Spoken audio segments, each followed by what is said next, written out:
talk about the Opus 12 sonatas.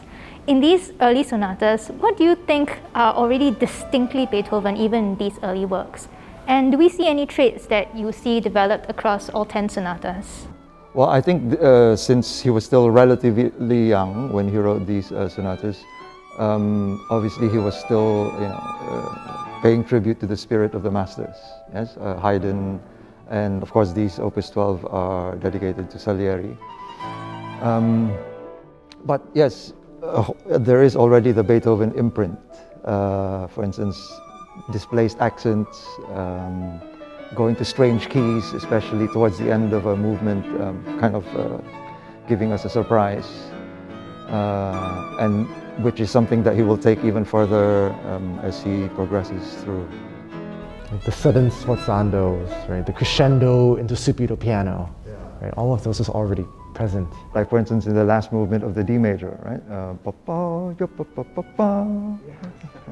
Actually, we had so many discussions about how exactly to place that accent. And I think we got later and later because there's like 3 in a row.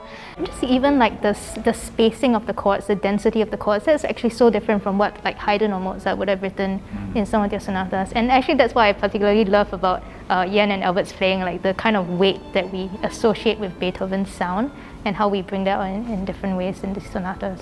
So I wonder if that's kind of Beethoven's reaction, distinct personality of the 2 instruments. I guess if you think about it, like the string instrument, right, the violin would pair better with in a string sound, like the string quartet, right? Of course. And when playing with a pianist, I guess even during rehearsals we are always trying to sort of match articulations and stuff like that. But it is, on a fundamental level, quite different. But of course, during those times, they were using different instruments. I mean, with fortepiano and gut strings and also the way he called these works. There were sonatas for pianoforte with violin accompaniment. So, at least the earlier ones. Well, clearly he was going to a different direction, because following this, of course, Opus 27, we have 2 sonatas, quasi-fantasia. So first movement's definitely not in sonata form.